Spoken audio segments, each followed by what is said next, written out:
Assalamualaikum warahmatullahi wabarakatuh. Anak-anakku kelas 10 yang Bapak sayangi dan sekaligus Bapak banggakan. Syukur alhamdulillah pada hari ini kita bertemu kembali dengan pembelajaran fisika lanjutan tentang pengukuran. Anakku, baiklah, sekarang kita bahas tentang alat ukur, yaitu jangka sorong dan mikrometer skrup. Karena minggu depan Ananda harus kerja kelompok lagi, mencoba menggunakan alat ukur tersebut dan harus bisa membaca hasil pengukurannya serta melaporkan hasil pengukurannya. Oleh karena itu, hari ini Bapak jelaskan dulu tentang alat ukur tersebut. Nah, ini pada slide terlihat sudah diberi nama bagian-bagiannya. Ada yang disebut dengan rahang tetap, yaitu yang ini. Kemudian ini rahang geser atau rahang sorong karena bisa digeser-geser. Ini untuk mengukur panjang benda, tebal benda, tinggi benda, dan diameter. Tapi diameter luar. Diameter dalam menggunakan rahang tetap dan rahang geser yang atas. Bila sudah pas benda yang mau diukur di sini, maka di sini dikunci supaya tidak ada pergeseran ketika kita membaca hasil pengukurannya. Bagian yang ini itu tangkai ukur kedalaman. Misalkan mengukur dalamnya sebuah botol, mengukur tabung reaksi misalnya, nah itu menggunakan ini. Kemudian alat ini dilengkapi dengan skala utama yang ini seperti penggaris dan skala nonius, yaitu untuk membaca kelebihan pengukuran yang tidak bisa dibaca oleh penggaris atau sebagaimana mistar gitu ya, sebagaimana penggaris. Jadi ini punya kelebihan bisa membaca yang lebih kecil dari 0,5 mm. Nah, ini bagian-bagian penting dari jangka sorong. Kemudian yang kedua mikrometer skrup, gambarnya hampir mirip ya. Ini juga bagiannya, ada bagian yang tetap untuk meletakkan objek yang mau diukur di sini, dijepit oleh ini. Begitu yang ini bisa menjepit karena didorong dengan cara memutar ini skrup yang seperti skrup ini, diputar menyebabkan maju atau mundur tapi hanya setengah mili, makanya harus sabar ketika mau meletakkan objek yang mau diukur di sini. Bila sudah pas, maka sama ini dikunci di sini, gitu ya, tombol penguncinya. Kemudian langkah membacanya sama, 2 langkah, baca dulu skala utama, lalu skala nonius. Namun bedanya di sini sudah milimeter, Nah, itu bagian-bagian penting dan cara mengukur benda. Nah, sekarang cara membaca hasil pengukurannya. Cara membaca hasil pengukuran menggunakan jangka sorong. Nah, misalkan seperti ini. Ini benda yang diukur, kemudian di sini terbaca ya seperti itu. Di sini akan terlihat skala utama dengan skala nonius berimpit. Namun karena kecil, Bapak besarkan. Nah, seperti ini. Berapa hasil pengukurannya? Nah, tinggal dibaca di sini 3,12345 lebih kan? Nah, ditulis skala utamanya 3,5 lebih. Kelebihannya baca pada skala nonius. Pada skala berapa skala utama dan skala nonius berimpit atau lurus? Nah, ternyata pada skala ke-7 ya. Pada skala ke-7 berimpit. Berarti skala nonius menunjukkan 7 skala kalikan ketelitian alat ukur ini 0,1 mm. Namun pada buku halaman berapa tuh ya? Halaman 9 atau halaman 12. Nah, itu ditulis 0,01, artinya ini sudah ditarik ke sentimeter. Bila sudah demikian, tinggal jumlahkan, maka hasilnya 3,57 cm. Contoh yang lain. Nah, ini coba baca sendiri.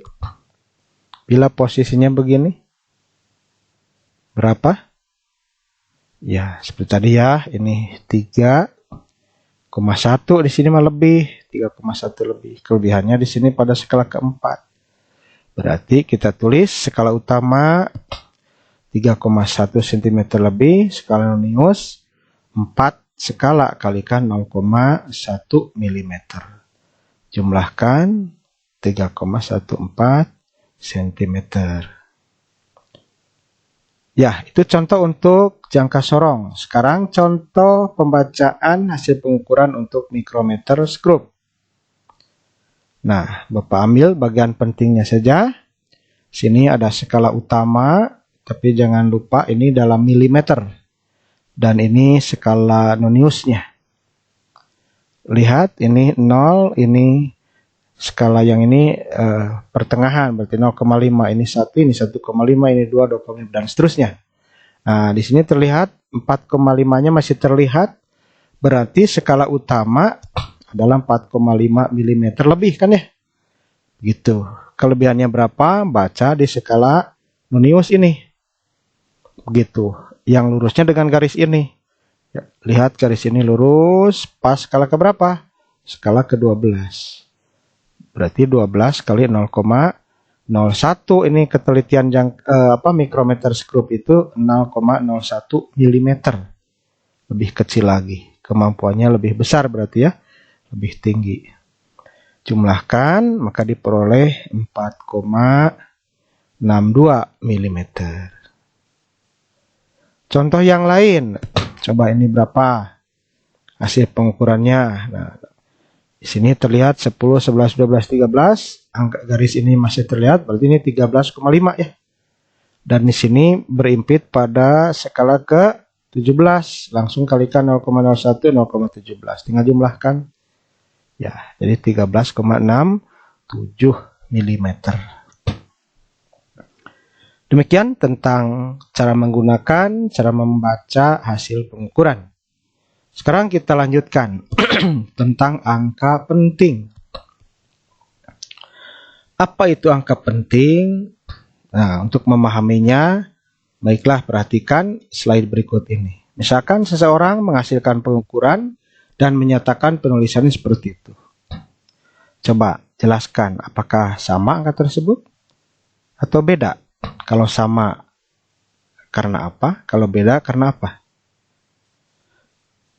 Ya? Nah, tunda dulu ya. Untuk nanti bisa menjelaskannya, baiklah kita lanjutkan dulu. Bapak buatkan gambar penggaris ya, mengukur panjang sebuah benda. Yang hijau itu benda yang akan diukur panjangnya. Kemudian yang sebelah kiri itu berskala kelipatan setengah senti. Yang sebelah kanan berskala terkecilnya milimeter. Berapa hasil pengukuran menurut penggaris yang sebelah kiri? Nah, ternyata ini 1,5 cm. Yang sebelah kanan, nah ternyata 1,5. Kemudian di sini mau membaca yang terkecilnya, katanya pas di sini pada garis, berarti ini 0. Tapi ada orang lain yang mungkin menuliskannya, katanya lebih. Karena ini skalanya kecil, lebih sedikit pun terlihatnya di tengah-tengah, sehingga disebut 1,55 cm. Nah, untuk yang ini memungkinkan perbedaannya paling ada yang 1,4, 1,5, 1,6 cm. Tapi angka satunya semuanya tetap kan? Menyebutkan angka 1. Yang beda di ujungnya. Ada yang 0,4, 0,5, 0,6. Kalau yang ini ada yang 1,50, ada yang 1,51, ada yang 1,55. Nah, yang 1,5-nya di sini mah sama. Jadi yang beda di 0, 1 dan 5. Kalau di sini samanya hanya pada angka 1.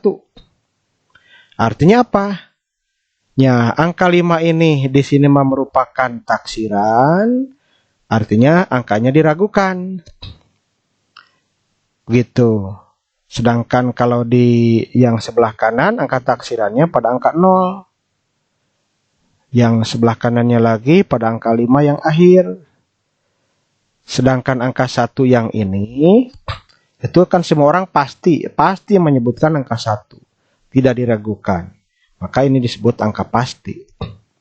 Sedangkan pada alat ukur yang sebelah kanan, angka pastinya lebih dari satu angka, yaitu angka 1 dan angka 5. Gitu. Jadi ini angka pasti. Angka 1 pun sama. Demikian pula yang sebelah kanannya, angka pastinya 1 dan 5. Berarti dia mampu menuliskan angka pasti lebih banyak yang sebelah kanannya, kalau ini hanya 1. Kalau taksirannya sama hanya 1. Begitu ya. Jadi sekarang terlihat bahwa 1,5 dengan 1,50 walaupun nilainya sama, tapi beda. Jadi kalau hasil pengukuran di sini angka 5-nya merupakan taksiran. Kalau di sini angka 5 yang ini angka pasti. Begitu. Karena taksirannya di angka 0. Artinya berbeda kan ya? Begitu. Nah, setiap kita mengukur pasti akan menuliskan deretan angka hasil pengukuran.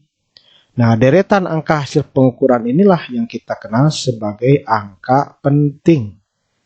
Begitu. Jadi angka penting itu apa? Ya, deretan angka yang diperoleh dari hasil pengukuran. Kemudian angka penting tadi terdiri dari apa?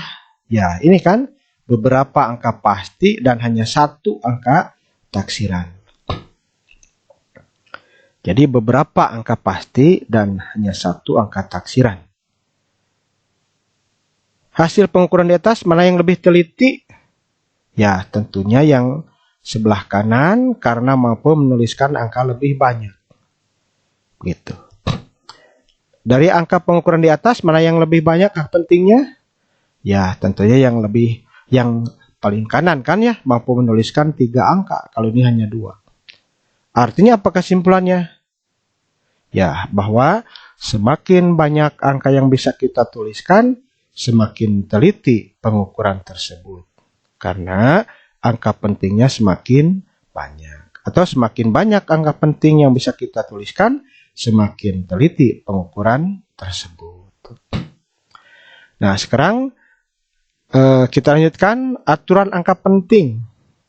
Pada buku yang kalian pegang, nah itu tidak ada aturannya, ya karena satu buku ingin memuat 3 mata pelajaran ya, fisika, kimia, dan biologi.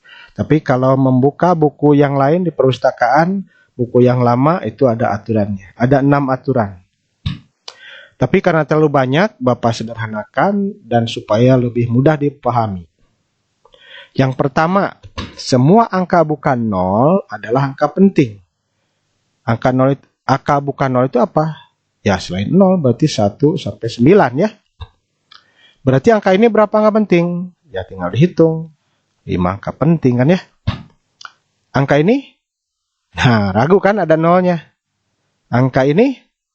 Ya mulai ragu karena ada nolnya. Tapi kalau semuanya bukan 0, hitung saja. Begitu ya, hitung saja. Nah, untuk memahami yang 2 terakhir, baiklah kita pahami aturan yang kedua. Untuk yang ada tanda komanya, jumlah angka penting dihitung dari bukan 0 paling kiri ke kanan. Artinya kita harus menentukan dulu angka bukan 0 paling kiri. Nah setelah itu hitung semuanya ke kanan, dihitung. Contoh 0,123. Bukan 0-nya angka berapa? Paling kiri. Ya, angka 1. Berarti tinggal hitung. 1, 2, 3. Ya hanya 3 kan ya? 3 angka penting. Yang ini? Angka bukan 0-nya mana? Ya sama ya, angka 1. Setelah itu hitung semuanya ke kanan. 1, 2, 0. 0 juga dihitung. Berapa angka penting? Ya, 3. Ya, makanya yang tadi juga tahu sekarang jawabannya. Berapa angka penting? Ya, 3 angka penting. Untuk yang tidak ada tanda komanya, jumlah angka pentingnya dihitung dari bukan 0 tapi paling kanan ke kiri. Contoh, nih. Paling kanannya angka berapa? Angka 6 ke kiri. 6, 5, 4 berapa? Ya, 3. Kalau begini, nah karena ada tandanya di sini berarti ini dihitung angka 0-nya. Berarti ini ada berapa? Ya, 4 angka penting. Berarti yang tadi ini berapa angka penting? Hanya 5 kan ya. 0 ini tidak terbawa.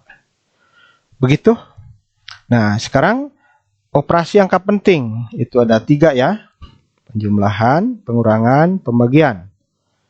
Dan penjumlahan dan pengurangan, perkalian dan pembagian, serta perpangkatan temannya dengan penarikan akar.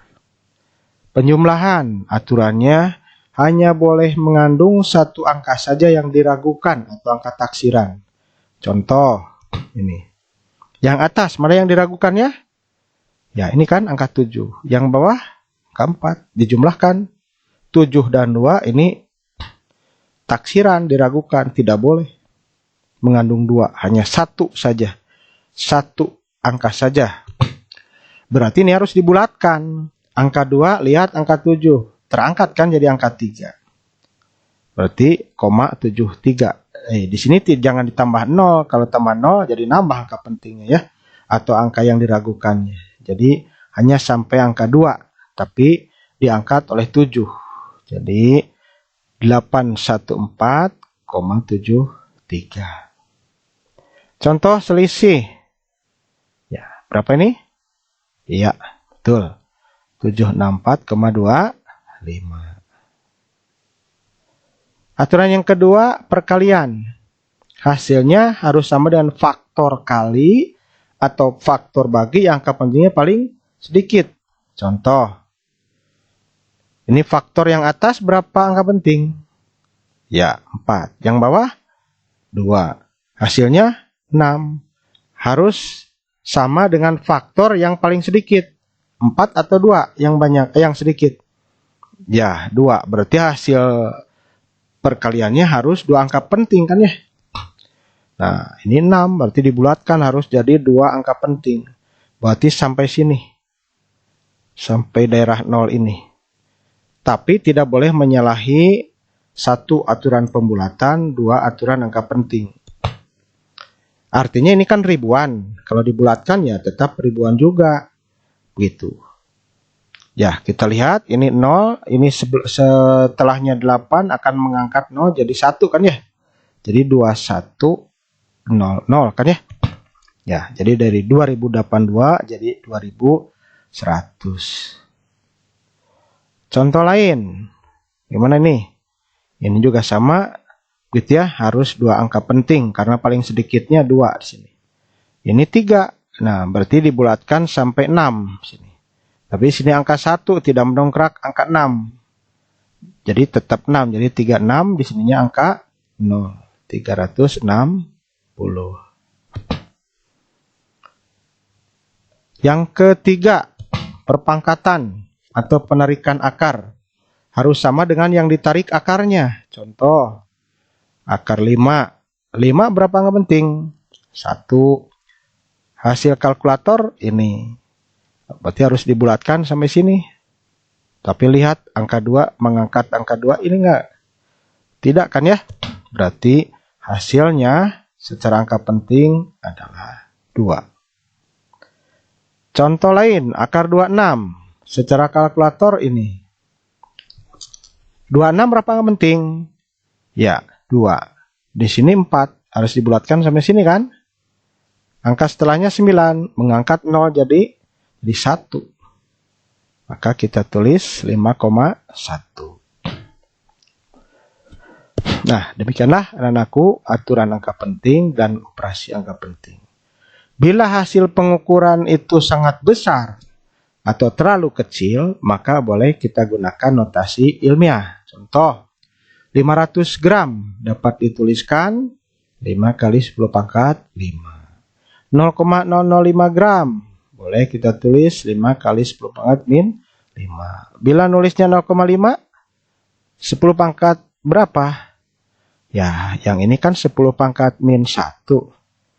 Gitu ya, ini 10 pangkat min 1 harus min 5, berarti di sini tinggal min 4.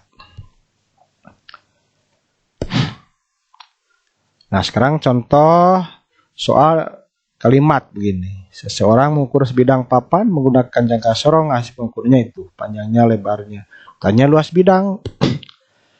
Ya, seperti biasa tinggal kalikan hasilnya itu. Tapi harus ingat, panjang lebar hasil pengukuran. Dan ini luas ada perkalian, berarti harus berapa angka penting? Harus 2. Berarti hasilnya secara angka penting berapa? Ya, 54 ya. Sentimeter persegi. Contoh yang terakhir, massa 1 butir telur berukuran sama adalah 56,7 gram. Berapa bisa bila ada 5 butir? Ya, tinggal kalikan ya.